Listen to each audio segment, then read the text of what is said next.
अच्छा बेटा, अस्सलाम वालेकुम, कैसे हैं आप लोग? आई होप ठीक होंगे बेटा। हम वापस आ गए, ठीक है। जैसे हम पढ़ रहे थे और हमने कुछ बेसिक चीज़ों को देखना था इसके अंदर, उन बेसिक चीज़ों को कवर कर लेते हैं अपने बायोलॉजी के अंदर। जो जो हमारे पास चैप्टर चल रहा है वो चैप्टर है बेसिकली, अगर बात करें सेकेंड ईयर चैप्टर नंबर 7, और इस चैप्टर नंबर 7 को हम कंप्लीट करते हैं। थोड़ा सा पार्ट रह गया इसका, ठीक है, इसको कंप्लीट करते हैं और फिर उसके बाद हम जो है फर्दर आगे चलेंगे। और आगे इंशाल्लाह जो चैप्टर नंबर 5 है हमारे पास, डेवलपमेंटल बायोलॉजी। अच्छा, बहुत सारे बच्चे कंफ्यूज होते हैं, इस बात से कंफ्यूज होते हैं कि कुछ बैच के अंदर मैंने चैप्टर नंबर 4 के साथ चैप्टर नंबर 5 पढ़ा दिया था और कुछ बैच के अंदर नहीं पढ़ाया था। तो बच्चे अगर नहीं पढ़ाया तब भी परेशान होने की जरूरत नहीं है, और अगर पढ़ा दिया है तो फिर रिविजन के तौर पर आपको दोबारा से वीडियो मिल जाएगी, ठीक है, ताकि आपको दोबारा देख सको और उसके अंदर जो चीज़ अंडरस्टैंडिंग हो वो सारी डेवलप कर। तो हम इस मतलब अभी के इस लेक्चर के अंदर, इस पूरे पार्ट के अंदर हम किस तरीके से कवर करेंगे, इस पूरे पार्ट के अंदर हम इस तरीके से कवर करेंगे कि हम इसको बेसिकली मैं नाम दूंगा, मैं आपके पास जो अपलोडिंग होगी उसको वो अपलोडिंग होगी chapter number 8 kingdom fungi part 2, और फिर उसके बाद आपके पास जो दूसरा पार्ट होगा वो हमारे पास होगा चैप्टर नंबर 7 पार्ट 1, और फिर चैप्टर नंबर 7 पार्ट 2, और फिर उसके बाद हमारे पास जो है सेल साइकिल पार्ट 1 पार्ट 2, और फिर उसके बाद हमारे पास चौथी वीडियो अपलोड होगी, मतलब 4 वीडियो अपलोड होगी, जिसके अंदर हम यहाँ पे चैप्टर नंबर 7 के पार्ट जो थोड़ा सा हिस्सा है उसको और कवर करके हम चैप्टर नंबर 5 के पार्ट 1 को पढ़ेंगे। उस पार्ट 1 के अंदर बेसिकली मैं क्या पढ़ाऊंगा, मैं आपको चिट की डेवलपमेंट नहीं पढ़ाऊंगा। चिट की डेवलपमेंट के अलावा जितने भी टॉपिक है उन सबको डिस्कस करूंगा यहाँ पे। चिट की डेवलपमेंट का जो टॉपिक है वो मैं किंगडम एनिमेलिया के साथ वीडियो अपलोड कराऊंगा इंशाल्लाह संडे को, ताकि आप लोगों को इस तरीके से कवर हो जाए कि क्योंकि उसकी बहुत सारी कोरिलेशंस बनती हैं किंगडम एनिमेलिया के अंदर। डेवलपमेंट की जब भी हम बात करते हैं तो वो वहाँ पे कोरिलेशंस बनते हैं, ठीक है, किंगडम एनिमेलिया के साथ, ठीक है। किंगडम एनिमेलिया के अंदर भी डेवलपमेंट प्रॉपर आपको सिखाई जाती है, तो मैं जब प्रॉपर डेवलपमेंट किंगडम एनिमेलिया के टॉपिक में पढ़ाऊंगा तो वहीं पे फिर मैं इंशाल्लाह आखिर में उसको चिक की डेवलपमेंट के साथ इंक्लूड कर दूंगा, ताकि आपके पास वो टॉपिक कंप्लीट हो जाए, ठीक है। और फिर जो भी आपके पास और छोटे छोटे टॉपिक्स भी रहते हैं अगर किसी एक बैच के अंदर स्पेसिफिकली, तो वो टॉपिक्स भी साथ साथ अपलोड कर दिए जाएंगे, ताकि आप लोगों को बहुत सारा कुछ इन डेज के अंदर मिल जाए। चलिए अब हम बात करते हैं बेटा इसके अंदर, अगर हम बात करते हैं यहाँ पे चैप्टर नंबर 7 और बेसिकली चैप्टर नंबर 7 का तो छोटा सा हिस्सा है, हम चैप्टर नंबर 5 का मेजर हिस्सा देखेंगे यहाँ पे, तो हम इसको इस तरीके से कवर कर लेते हैं, ठीक है। और अगर हम देखें तो इसके अंदर हमने पढ़ना क्या है, जैसे हमने मेयोसिस की बात की थी, अब मेयोसिस से मैं आगे लेकर चल रहा हूँ। मेयोसिस से आगे लेकर चलने का मतलब यह है कि हमारे पास हम यहाँ से टॉपिक को इस तरह से स्टार्ट करेंगे जैसे मैंने बात की थी मेयोटिक डिवीजन की। तो मेयोटिक डिवीजन के अंदर मैंने बेसिकली समझाने की कोशिश की, आपको बहुत सारी बेसिक अंडरस्टैंडिंग डेवलप करने की कोशिश की। वो बेसिक अंडरस्टैंडिंग हमारे पास क्या क्या थी, वो बेसिक अंडरस्टैंडिंग अगर हम बात करें तो मेयोटिक डिवीजन के अंदर हमारे पास ये थी कि हमने मेयोटिक 1 डिवीजन पढ़ी थी, और मेयोटिक 1 डिवीजन के अंदर हमने बेसिक बातें की, तमाम चीजें। अच्छा, अब यहाँ ना आपको कंसेप्ट बिल्ड करना है, यही से आपके असल कंसेप्ट बनते हैं, ठीक है। मेयोटिक 1 और मेयोटिक 2 डिवीजन के अंदर बेसिक डिफरेंस क्या हुआ है, सबसे पहले मैं इसको कर लेता हूँ इस तरीके से। हमारे पास काम करते हैं 7 और 5 दोनों कर देते हैं इसको, क्या अच्छा नहीं लगेगा।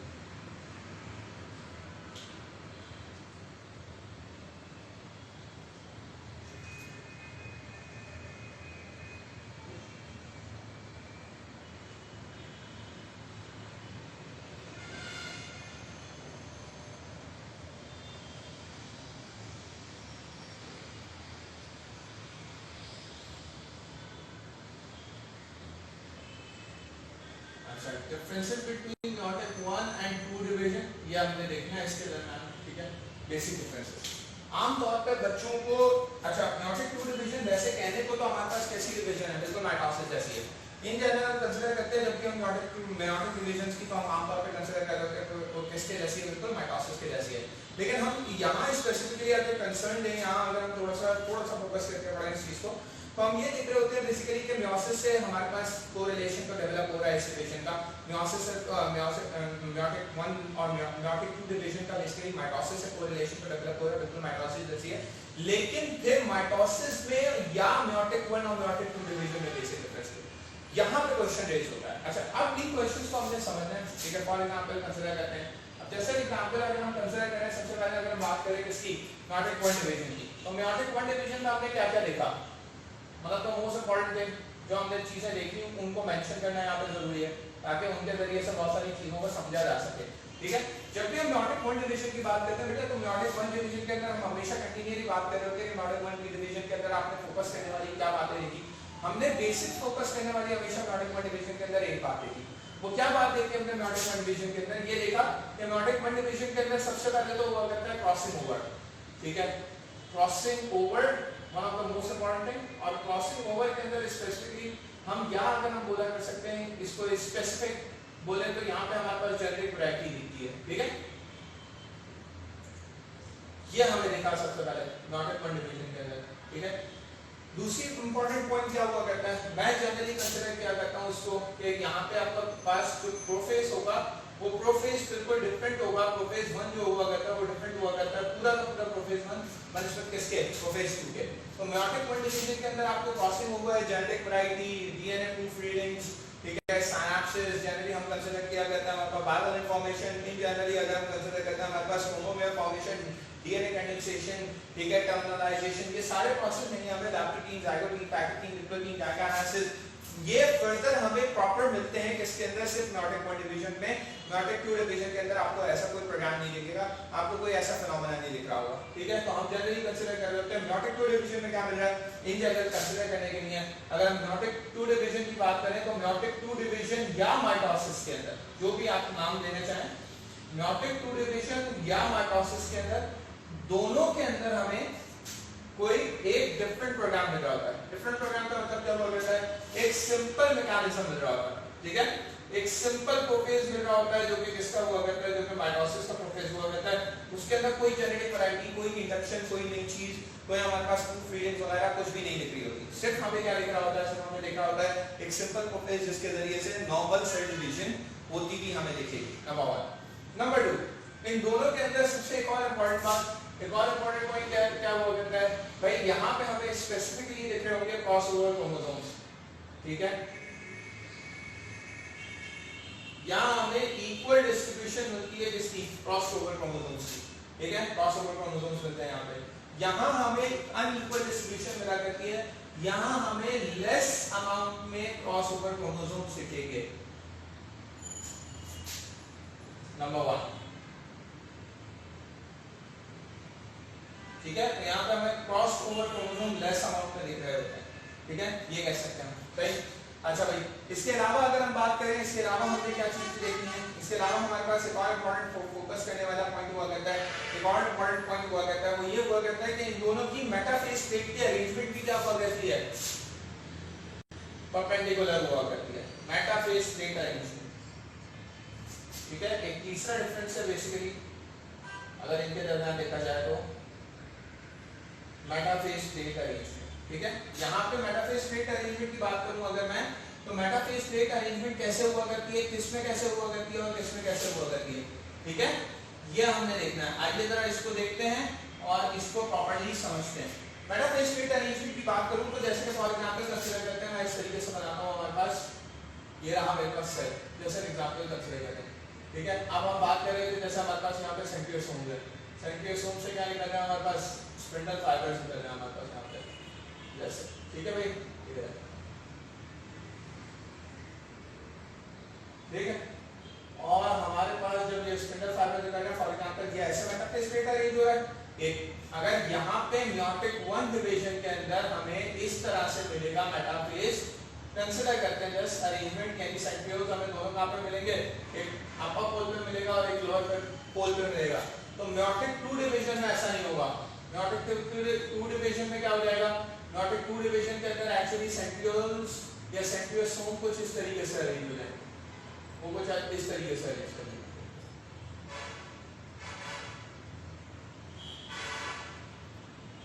ठीक है बेटा, इस तरीके से। तो यहाँ पे अगर अरेंजमेंट होना शुरू हो जाए कुछ इस तरीके से, हम इस अरेंजमेंट की बात करें तो ये हमारे पास हो जाएगी म्योटिक टू डिवीजन। ठीक है बेटा, इसको हम बोलते हैं म्योटिक टू डिवीजन। ठीक है, ये हमारे पास तो म्योटिक वन डिवीजन और म्योटिक टू डिवीजन, ये दो हमारे पास डिवीजन है जिनके अंदर हम क्या देखते हैं, बेसिक डिफरेंसेस देखते हैं किसकी, मेटाफेज प्लेट अरेंजमेंट की।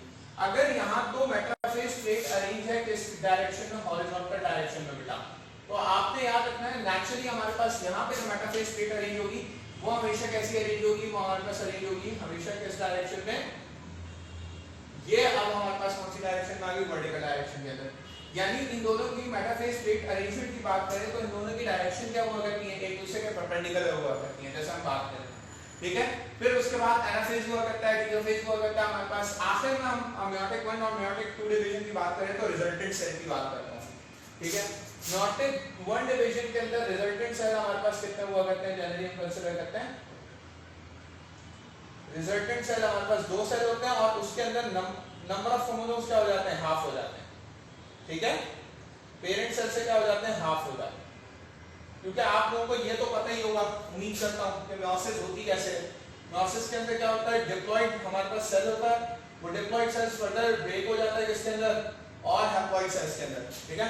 और जब और हैप्लॉइड सेल्स के अंदर ब्रेक हो जाता है तो हमारे पास क्या बना देता है, सबसे पहले 2 हैप्लॉइड सेल्स बनाता है और 2 हैप्लॉइड सेल्स फर्दर और हैप्लॉइड सेल्स के अंदर डिवाइड हो जाते हैं हमारे पास, और टोटल हमारे पास क्या बन जाते हैं, 4 हैप्लॉइड सेल्स बन जाते हैं। ये हमारे पास n, ठीक है। तो ये डिप्लॉइड अरेंजमेंट हो गई, ठीक है। और ये हमारे पास बच्चे क्या हो गई, हैप्लॉइड अरेंजमेंट हो गई, सही। तो ये डिप्लॉइड अरेंजमेंट और ये हैप्लॉइड अरेंजमेंट, दैट्स इंपॉर्टेंट, ठीक है, ये हमें याद रखना है। और अगर हम बात करें यहाँ मेयोटिक 2 डिवीजन की, तो मेयोटिक 2 डिवीजन के अंदर आमतौर पे जो रिजल्टेंट सेल होते हैं वो तो हमारे पास एक सिंगल डिवीजन में कितने हुआ करते हैं, जब हम बात करते हैं रिजल्टेंट सेल 4 होते हैं, ठीक है, 4 सेल होते हैं और उसके अंदर नंबर ऑफ क्रोमोसोम्स कैसे रहते हैं, सेम रहते हैं,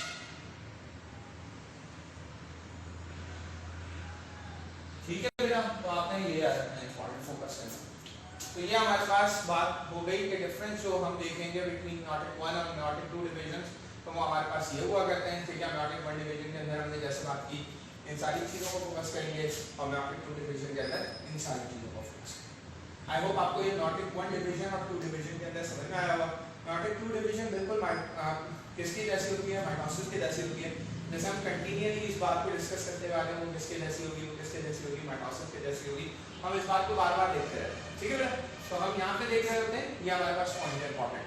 अच्छा, इसके आगे फर्दर हम क्या देख सकते हैं इसके अंदर, अगर हम चीज़ों को देखें बेटा, तो इसके अंदर हम और बहुत सारी चीज़ों को देख सकते हैं। कम से कम मैं बहुत सारी चीज़ों को पर फोकस कर सकता हूँ, मैं बहुत सारी चीज़ों को यहाँ रिलेट कर सकता हूँ। जैसे कि फॉर एग्जाम्पल अगर मैं चलूँ, ठीक है, अच्छा इसके क्वेश्चन जो है ना, जो कुछ क्वेश्चन है वो इंशाल्लाह मैं करवाऊंगा आपको जब हमारे पास ऑनलाइन सेशन इंशाल्लाह कुछ ही दिनों में स्टार्ट होने वाले हैं, तो बकरीद के फौरन बाद। तो जैसे हमारे पास ऑनलाइन सेशन स्टार्ट होंगे तो ऑनलाइन सेशंस के अंदर हम इसके क्वेश्चन भी करेंगे कुछ खास खास, तो उससे आप लोगों को आइडिया भी होगा और फिर आप लोगों के क्वेश्चन भी आएंगे, ठीक है, फिर उनको भी देख लेंगे हम साथ साथ। अच्छा, इसके अलावा अगर हम देखें तो इसके अंदर क्या देखने की बात होती है इंपॉर्टेंटली, इस चैप्टर के अंदर हम बेसिकली देखते हैं, अगर मैं एक और तरफ लेकर जाऊँ तो वो हमारे पास कुछ हैं, कुछ टर्मिनोलॉजीज, ठीक है। वो टर्मिनोलॉजीज हमारे पास क्या है। अच्छा, सबसे पहले तो मेयोटिक की मेयोसिस की दो इंपॉर्टेंस समझो, 2 पॉइंट लिखूंगा importance of meiosis, 2 major point लिखूंगा और ये बात समझना। नंबर 1 क्या हुआ करता है, सबको पता होना चाहिए, गैमेटोजेनेसिस की वजह से हुआ करता है। आमतौर पे मेरे तमाम बच्चों को ये गैमेटोजेनेसिस का फिनोमेना पता होता है, ठीक है। गैमेटोजेनेसिस का मतलब क्या हुआ करता है, गैमीट फॉर्मेशन। जितनी की हमारे पास गैमीट फॉर्मेशन होगी, वो गैमीट फॉर्मेशन जनरली हम कंसीडर करते हैं, वो गैमीट फॉर्मेशन जो भी होगी वो हमारे पास किसकी वजह से होगी, वो हम कंसीडर कर लेंगे वो गैमीट फॉर्मेशन हो रही है सर, वो गैमीट फॉर्मेशन किसकी वजह से हो रही है, बेसिकली हमारे पास वो मैकेनिज्म हो रहा है किसकी वजह से, बेसिकली मेयोसिस की वजह से, ठीक है। अगर गैमीट क्यों चाहिए होते हैं, बिकॉज स्पीशीज रिस्टोरेशन के लिए, ये आप लोगों को पता होना चाहिए सर। स्पीशीज रिस्टोरेशन का मतलब क्या है सर, फॉर एग्जांपल अगर गैमीट हमारे पास हैप्लॉइड प्रोड्यूस नहीं होते, ठीक है, गैमेटोजेनेसिस के नतीजे में हमारे पास क्या प्रोड्यूस होता है, हैप्लॉइड गैमीट्स प्रोड्यूस होते हैं। हैप्लॉइड गैमीट्स का मतलब है एन गैमीट, ठीक है, फॉर एग्जांपल कंसीडर करें। अब मैं एन गैमीट्स की बात करूं, ठीक है, तो मैं जैसे एग्जांपल के तौर पर इसको समझाने की बात करूं कि मेरे पास एक एन है, वो किसके साथ फ्यूज हो गया, एक और एन के साथ, तो ये दोनों एन के साथ फ्यूज हो गए, इस दो एन आपस में फ्यूज हो गए तो क्या बना दिया 2n। यानी हमारे गैमीट्स को क्या होना चाहिए, n होना जरूरी है ताकि यानी हैप्लॉइड होना जरूरी है ताकि वापस हमारे पास क्या प्रोड्यूस कर सके, डिप्लॉइड स्ट्रक्चर प्रोड्यूस कर सके, ठीक है, डिप्लॉइड इंडिविजुअल प्रोड्यूस कर सके, ठीक है। तो हम कंसीडर करते हैं कि ये डिप्लॉइड इंडिविजुअल प्रोड्यूस हो जाएगा या डिप्लॉइड स्ट्रक्चर प्रोड्यूस हो जाएगा, जनरली हम कंसीडर कर रहे होते हैं, ठीक है। तो ये हमारे पास फोकस करने वाला पहला पॉइंट हुआ करता है कि डिप्लॉयड इंडिविजुअल प्रोड्यूस होगा यहाँ पे हमारे पास, ठीक है। और हमारे पास लाजमी सी बात है, अगर ये फॉर एग्जांपल कंसीडर करें हम केमिकल जेनेसिस होता है माइटोसिस के थ्रू, तो 2n से क्या प्रोड्यूस होते हैं, 2n सेल्स प्रोड्यूस होते हैं, यानी डिप्लॉयड से कैसे सेल्स प्रोड्यूस होते हैं, डिप्लॉयड। और अगर डिप्लॉयड से डिप्लॉयड सेल्स प्रोड्यूस होते हैं तो वो डिप्लॉयड जब आपस में फ्यूज होते हैं तो हमारे पास क्या बना देते हैं, टेट्राप्लॉयड। और टेट्राप्लॉयड कंडीशन हमारे पास चेंज हो जाती है और वो नंबर ऑफ क्रोमोसोम्स बिल्कुल डिफरेंट हो जाते हैं हमारे नॉर्मल नंबर ऑफ क्रोमोसोम से, और हम इंसान नहीं होते बल्कि हम फॉर एग्जांपल बहुत सारे, ठीक है, बहुत सारे दूसरे ऑर्गेनिजम्स बन सकते थे, ठीक है, फर्न्स बन सकते थे, कुछ जगह पे हम कुछ और बन सकते थे, तो बहुत सारे अलग अलग ऑर्गेनिजम बन सकते हैं। हम बन सकते थे क्राब बन सकते थे, कॉर्न बन सकते थे, ठीक है, इस तरह के ऑर्गेनिज्म बन सकते थे। तो अल्लाह ताला ने बचा लिया हमें, ठीक है। हमें क्या दे दी, केमिकल जेनेसिस के अंदर क्या दे दिया, मियोसिस के जरिए से हमारे पास हैप्लॉइड सेल्स प्रोड्यूस। अच्छा, एक और इंपॉर्टेंट फोकस करने वाला पॉइंट है यहाँ पे, केमिकल जेनेसिस के अलावा हमारे पास जो दूसरा पॉइंट हुआ करता है उसको हम क्या कंसीडर करते हैं, दूसरा जो पॉइंट हुआ करता है हमारे पास, वो हमारे पास हुआ करता है इन जनरल जेनेटिक वैरायटी। जो जेनेटिक वैरायटी है वो एक्चुअली आ क्यों रही है, जेनेटिक वैरायटी सर एक मकसद की वजह से आ रही है, एक वजह से आ रही है। सर क्या वजह है, क्या मकसद है जेनेटिक वैरायटी? बेटा जेनेटिक वैरायटी की इंडक्शन जो है वो अगर आप गौर से देखो तो जेनेटिक वैरायटी की बेसिक इंडक्शन आपके पास कौन करा रहा है, ये जेनेटिक वैरायटी के आपके पास बेसिक इंडक्शन कौन करा रहा होता है, ये बेसिक इंडक्शन करा रहा होता है हमारे पास एक खास किस्म का प्रोसेस, जिस प्रोसेस को हम नाम दिया करते हैं क्रॉसिंग ओवर का। ये क्रॉसिंग ओवर क्या लेकर आती है, with in the organism genetic variety लेकर आती है, ठीक है। एक ऑर्गेनिज्म के अंदर मल्टीपल वेरी करती है कॉम्बिनेशन, अलील कॉम्बिनेशंस क्या हुआ करते हैं, चेंज हुआ करते हैं। और जब भी हम बात करते हैं किसकी, अलील कॉम्बिनेशन के चेंज होने की, ठीक है, हम हमेशा बात करते हैं इसके अंदर क्या चेंज हो रहा होगा, अलील कॉम्बिनेशन चेंज हो रहा होगा, ठीक है।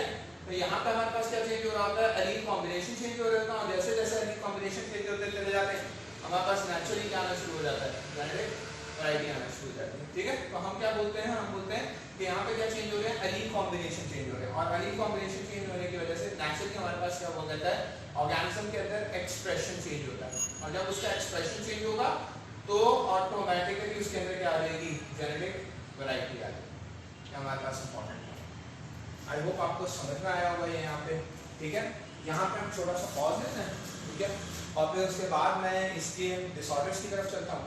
फिर जो हमारे पास मैं कह रहा हूँ चैप्टर नंबर 5 से कुछ टॉपिक्स हैं, उन टॉपिक्स को एक साथ पढ़ाऊंगा, सारे अब टॉपिकल वे में पढ़ाऊंगा आपको, ठीक है। उन टॉपिक्स के हम पढ़ लेंगे, टॉपिक्स के थ्रू पढ़ लेंगे, और फिर जो हमारे पास जो मैंने कहा है सिर्फ एक टॉपिक है हमारे पास जिसको मैं आमतौर पर मैंने कहा है कि मैं उसको पढ़ाया करता हूँ बिल्कुल आखिर में, वो पढ़ाया करता हूँ चैप्टर नंबर 10 के साथ, ठीक है। तो फिर वो हमारे पास सिक्की डेवलपमेंट हम वहाँ पढ़ेंगे, लेकिन बाकी सारे टॉपिक्स अभी डिस्कस करेंगे, ओके। तो यहीं तक करते हैं, छोटे को पॉज देते हैं, फिर आपका टॉपिक्स।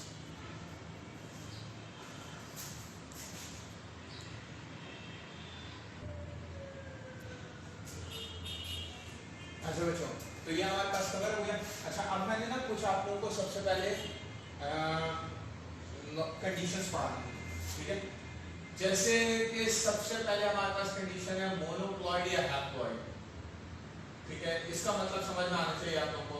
मोनोप्लॉइड या हैप्लॉइड का मतलब क्या हुआ करता है, हम जनरली बात करते हैं जब भी मोनोप्लॉइड और हैप्लॉइड की, तो हम हमेशा बात करते हैं इसके अंदर क्या बात करते हैं, सिंगल सेट ऑफ क्रोमोसोम्स की। हम बोल रहे होते हैं यहाँ पे क्या होगा, यहाँ पे जनरली हमारे पास मौजूद होगा सिंगल सेट ऑफ क्रोमोसोम्स। तो यहाँ पे स्पेसिफिकली हम बोलेंगे कि हमारे पास क्या मौजूद है, सिंगल सेट ऑफ क्रोमोसोम्स है, ठीक है।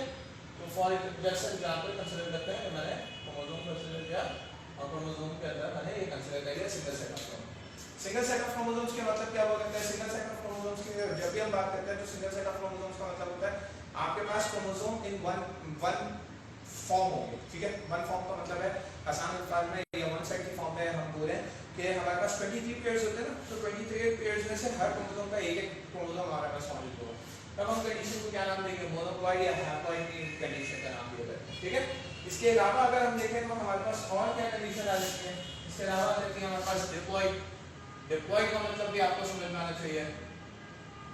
डिप्लॉइड का मतलब हुआ करता है, यहाँ पर हम देखा करते हैं 2 सेट्स ऑफ क्रोमोसोम,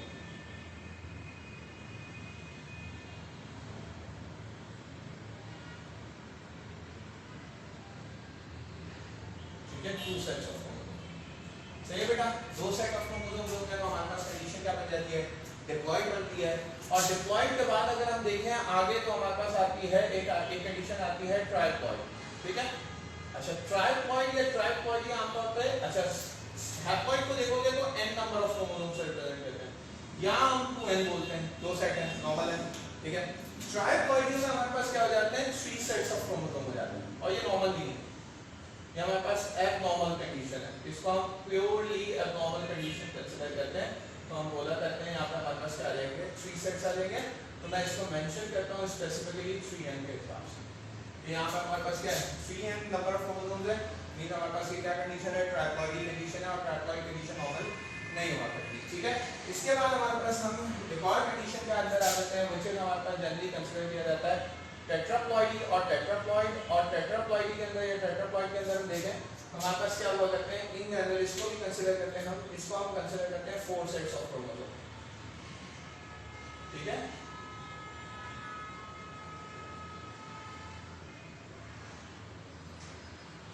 इधर कितने सेट्स होते हैं 4 सेट्स ऑफ क्रोमोसोम होते हैं, ठीक है।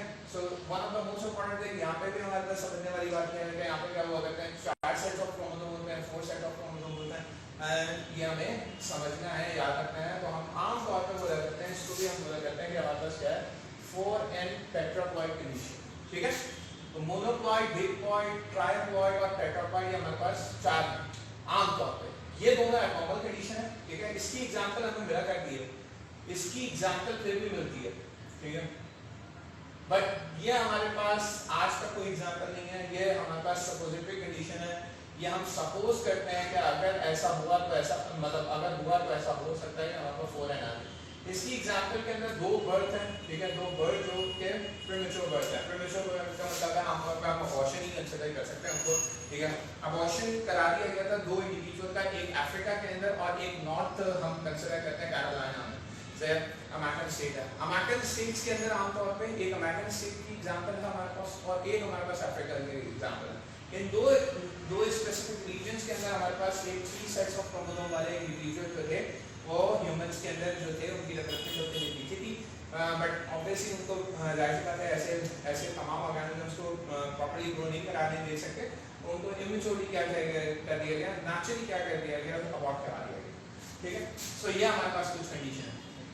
इसके अलावा हमारे पास हम कुछ बोला करते हैं, कुछ टर्मिनोलॉजीज और यूज करते हैं। स्पेसिफिकली हम टर्मिनोलॉजीज यूज किया करते हैं यूप्लॉइडी।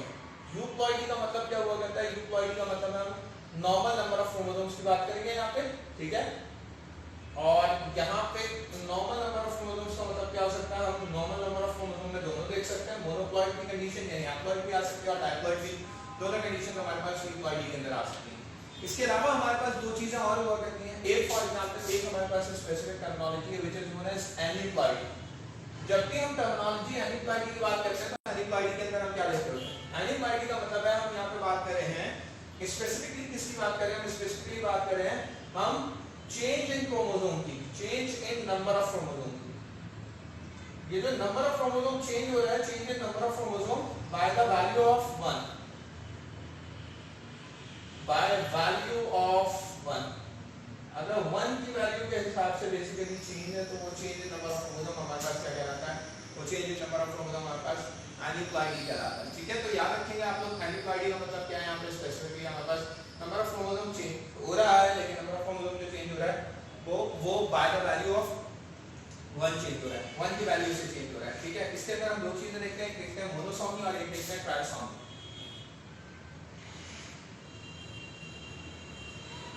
ठीक है। ये रहा मोनोसोमी और ये रहा ट्राइसोमी, ठीक है। मोनोसोमी के अंदर का मतलब क्या हुआ करता है, मोनोसोमी और ट्राइसोमी का मतलब क्या हुआ करता है। मोनोसोमी का मतलब हुआ करता है हमारे पास डेफिशिएंसी हो जाती है एक क्रोमोसोम की, डेफिशिएंट नंबर ऑफ क्रोमोसोम होता है 1, एक क्रोमोसोम डेफिशिएंट हो जाएगा हमारे पास, ठीक है, तब कंडीशन मोनोसोमी बन जाती है। यानी हमारे पास क्या हो जाए, हमारे पास कंडीशन हो जाए 44 नॉर्मल हो, ठीक है, और उसके साथ 1 हो, या हम इसको इस तरह कह लें, अच्छी टर्मिनोलॉजी ऐसी रहती है 46 - 1, ठीक है, व्हिच इज इक्वल टू 45। अगर हमारे पास क्रोमोसोम्स डबल हो जाए, ठीक है, डेफिशिएंट ना हो जाए बल्कि क्या हो जाए डबल, मतलब 1 एक्स्ट्रा आ जाए, सही है। तो एक्स्ट्रा अगर एक number of chromosome extra one chromosome हो तो then the condition is known as, then हम इस कंडीशन को क्या बोला करते हैं, देन इस कंडीशन को बोला करते हैं 46 प्लस 1, ठीक है, व्हिच इज इक्वल टू 47। सही है, तो ये हमारे पास कंडीशन बन जाती है, इसको हम जनरली कंसीडर करके क्या करते हैं हमारे पास, ठीक है, एनिक्वाइडी है, उसमें मोनोसोमी और ट्राइसोमी हमारे पास स्पेसिफिक है बेटा। तो ये हमारे पास कुछ बेसिक टर्मिनोलॉजीज थी। अच्छा, अब एनिक्वाइडीज में हमारा अगर हम देखें तो हमारे पास दो ट्राइसोमी पढ़ाते हैं, हम एक मोनोसोमी पढ़ाते हैं आपको, ठीक है। ट्राइसोमी कौन कौन सी पढ़ाते हैं बेटा,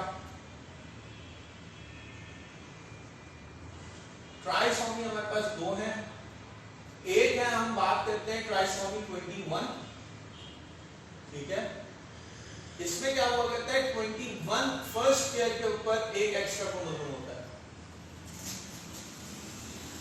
यानी ऑटोसोम्स के ऊपर एक एक्स्ट्रा क्रोमोसोम होता है। अगर मैं आसान अल्फाज में, ऑटोसोम्स हैव एक्स्ट्रा क्रोमोसोम, ठीक है, ये बोल सकते हैं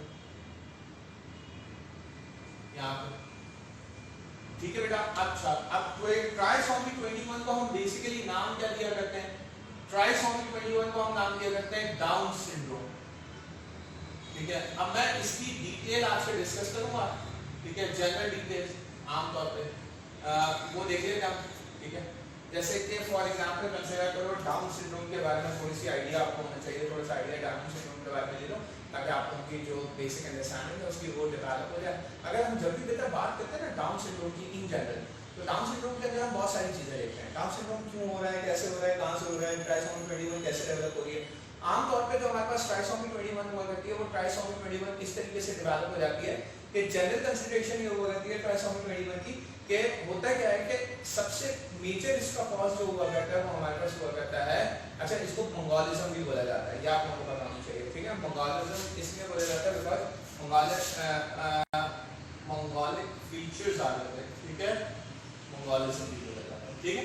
अच्छा भाई, हाँ, अगर हम बात करें इसकी स्पेसिफिकली तो हमारे पास क्या हो सकता है, सबसे मेजर कॉज क्या है, सबसे मेजर कॉज तो जेनेटिक है, लेकिन उसके अंदर मेजर कॉज जो आ जाती है हमारे पास फीमेल की ज्यादा एज होना, ठीक है, मदर की मैटरनल एज ज्यादा होना। अगर मैटरनल एज ज्यादा है, मोर देन 35 है, तो चांसेस ऑफ डाउन सिंड्रोम क्या हो जाते हैं, ज्यादा हो जाते हैं, काफी ज्यादा हो जाएगा, ठीक है। फिर फर्दर अगर हम कंसीडर करें पाकिस्तान के अंदर इनका रेशियो क्या हुआ करता है, रेशियो हुआ करता है आमतौर पे 1:900, 1 आउट ऑफ 900 हमारे पास, आपकी बुक में 1000 लिखा हुआ है, 900 लिखा हुआ है, जो भी लिखा हुआ हो, लेकिन मुझे जो स्पेसिफिक वैल्यू याद है वो 1 आउट ऑफ 900 है, ठीक है। अपनी बुक वाली वैल्यू पे चले जाना, लेकिन फिर भी स्पेसिफिकली बता रहा हूं 900 या 1000 लिखा हुआ, 1 आउट ऑफ एवरी 900 हमारे पास क्या हुआ करता है, बर्थ एक डाउन सिंड्रोम की बर्थ हुआ करती है, ठीक है, आमतौर पे कंसीडर करते हैं। अच्छा, इसके अंदर स्पेसिफिकली अगर हम देखें तो हमारे पास क्या हुआ करता है, जैसे मैंने बोला ज़्यादा अगर मैटरनल एज हो, हाई मैटरनल एज हो, स्मोकिंग हिस्ट्री हो मदर की, मदर के पास कोई ड्रग अब्यूज की हिस्ट्री हो, इस तरह की हिस्ट्री हो, तो ऑटोमेटिकली चांसेस ऑफ मंगोलिक चिल्ड्रन ज़्यादा बढ़ जाते हैं, ठीक है। उसके अंदर होता क्या है कि 21st पेयर के ऊपर एक एक्स्ट्रा क्रोमोसोम लग जाता है, तो क्या हुआ करता है, ओवर एक्सप्रेशन होना शुरू हो जाता है। ओवर एक्सप्रेशन का यहाँ पे हमारे पास मतलब क्या हुआ करता है, जनरली हम जब भी बात करते हैं ओवर एक्सप्रेशन की, तो ओवर एक्सप्रेशन का मतलब होता है जो नॉर्मल फीचर्स हैं उससे ज़्यादा फीचर्स आना शुरू हो जाएंगे, जिसकी वजह से नॉर्मल अपीयरेंस जो है वो खराब हो जाएगी, और उसकी वजह से पूरी बॉडी के अंदर जनरल डिस्टर्बेंस क्रिएट हो जाती है, ठीक है। आमतौर पर इनके पास जो जितने पेशेंट होते हैं उनके सिम्टम्स की बात करें तो सिम्टम्स बहुत सारे होते हैं। सबसे पहले तो फ्लैट फेसेस होते हैं, ठीक है, आमतौर पर चपटे चपटे से फेसेस होते हैं, उनकी जो नेजल ब्रिजेस होते हैं वो गायब होते हैं, बिल्कुल नोज होती है वो इस तरीके से हुआ करती है, लार्ज लॉन्ग टंग हुआ करती है, आमतौर पर टंग बड़ी हुआ करती है, सही है। जनरली अगर हम बात करें उनकी आमतौर पर प्रोट्रूबरेंट डाली होती है, डाली रीजन जो हुआ करता है वो प्रोट्रूबरेंट फॉर्म में हुआ करता है।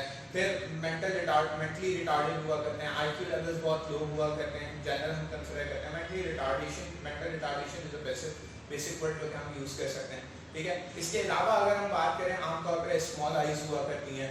एक बहुत कॉमन फीचर हुआ करता है कि वो किसी चीज बचपन में किसी चीज़ को एक तरह से फोकस नहीं कर पाते हैं, बड़े होकर उनके पास ये जो आमतौर पर हमारे पास क्या हुआ करती है, सीमेंट ट्रीसेस होती हैं, हमारे हाथ में बहुत सारी होती हैं, उनके पास एक ही सिंगल सीमेंट ट्रीस हुआ करती है, ठीक है।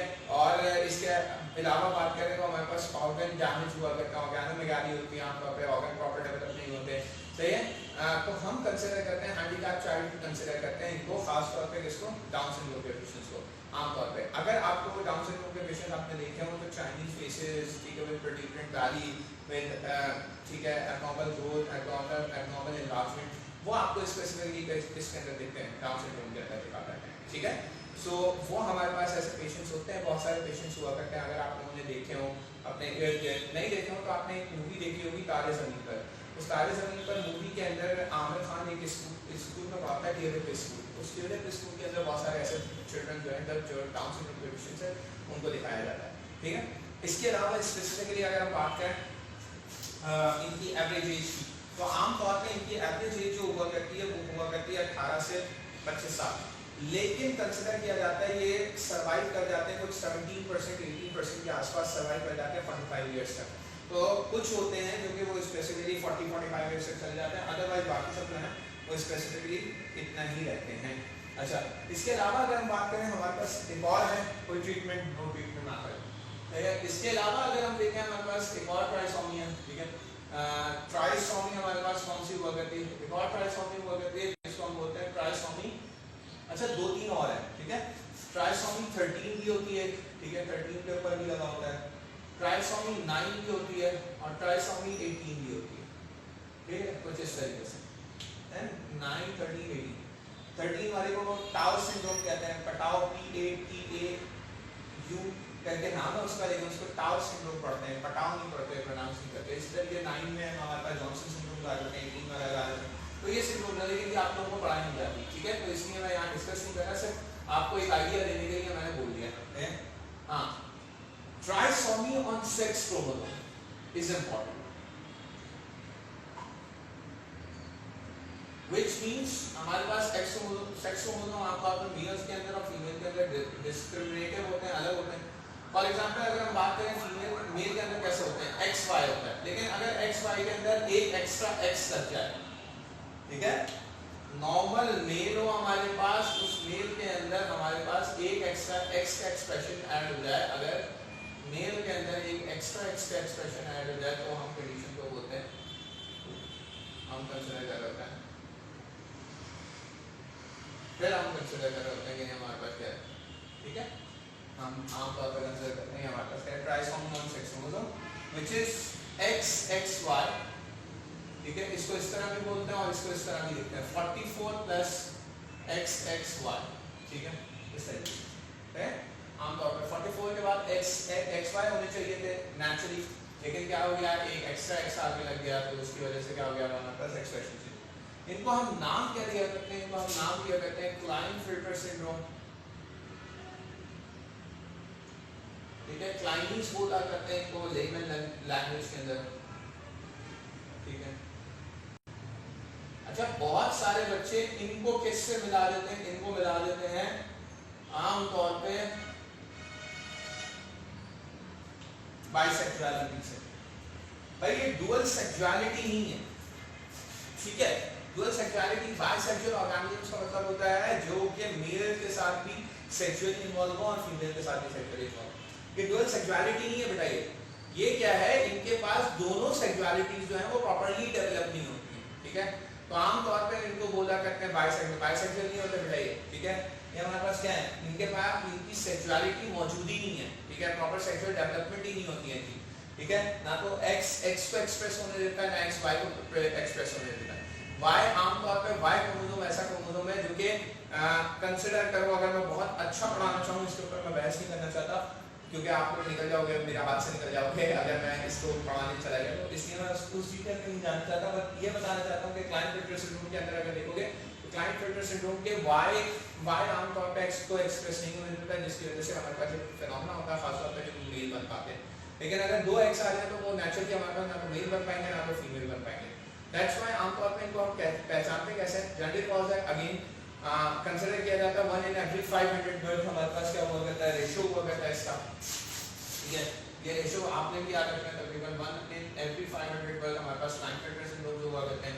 जनरली हम कंसीडर करते हैं क्लाइनीज को हम बोला करते हैं कि बेसिकली क्या हुआ है, इनके अंदर इम्प्रॉपर ग्रोथ होती है, इम्प्रॉपर सेक्सुअलिटी डेवलप होती है, ना तो इनके पास क्या हुआ करती है प्रॉपर ओवरी डेवलप होती है, ना तो इनके पास प्रॉपर यूट्रस डेवलप होती है, ना तो इनके पास जनरली हम कंसीडर करते हैं आमतौर पे मेल कैरेक्टरिस्टिक्स डेवलप हुआ पाते हैं। इम्प्रॉपर टेस्टिस हुआ करते हैं, इम्प्रॉपर ओवीज होंगी, इम्प्रॉपर हमारे पास क्या होगा, यूट्राइन डेवलपमेंट हो जाती है थोड़ी बहुत अगर हुई तो, ठीक है। वैसे यूजुअली यूट्राइन डेवलपमेंट नहीं होती है, ओवेरियन डेवलपमेंट जरूर होती है और टेस्टिकुलर डेवलपमेंट दोनों होती है, ठीक है, ये दोनों हो जाती हैं। लेकिन टेस्टिकुलर डेवलपमेंट भी अंडर डेवलप्ड होते हैं टेस्टिस, और ओवरी भी जो होती है वो अंडर डेवलप्ड होती है। इसी तरीके से आमतौर पर इनकी अगर हम बात करें तो इनकी आवाज़ जो होती है वो हैवी हुआ करती है, यानी हम बात करें मर्दों की जैसी आवाज़ हुआ करती है, फेशियल हेयर्स आते हैं आमतौर पे हमारे पास, जो फेशियल हेयर्स होते हैं वो मेल के प्यूबर्टी साइन का हमारे पास साइन एक अगर हम बोले सेकेंडरी साइन कैरेक्टरिस्टिक का फीचर है, वो हमारे पास कहाँ पे आया करता है, वो इनके अंदर अपेयर होता है। आवाज़ थोड़ी सी भारी हुआ करती है, स्पेसिफिकली अगर हम बात करें तो यूजुअली ब्रेस्ट डेवलपमेंट हो जाती है। आमतौर पर मेल्स के अंदर ब्रेस्ट डेवलपमेंट नहीं होती है, लेकिन इनके अंदर क्या हो जाया करती है, ब्रेस्ट डेवलपमेंट हो जाती है, वो भी प्रॉपर नहीं हुआ करती, but improper breast development last हो जाती है।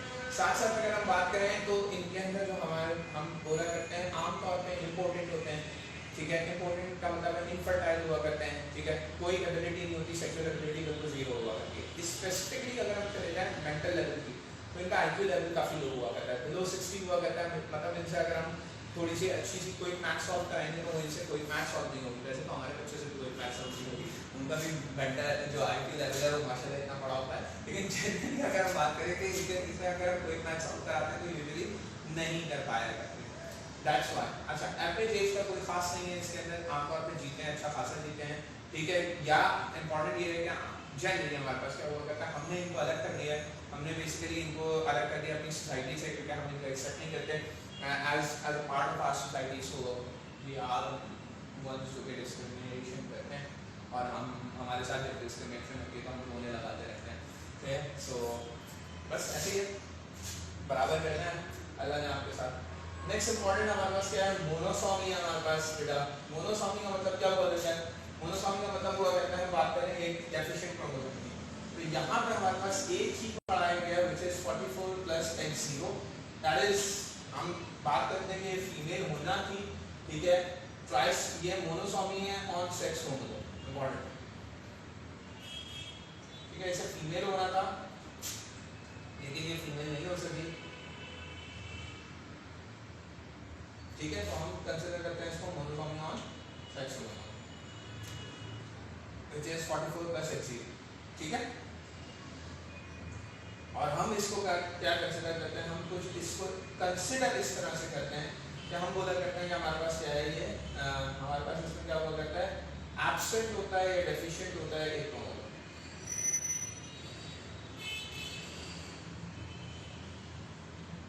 X, ठीक है। ये हमारे पास बन जाती है टर्नर सिंड्रोम, आमतौर पर इन फीमेल्स को नाम दिया करते हैं टर्नर सिंड्रोम का। इस सिंड्रोम को नाम, सिंड्रोम का मतलब ही क्या हुआ करता है बेटा, कलेक्शन ऑफ डिजीजेस, तो बहुत सारी डिजीजेस होंगी तो ऑटोमेटिकली हमारे पास क्या हो जाएगा, वो सिंड्रोम बन जाएगा, that is why we are using terminology Turner syndrome.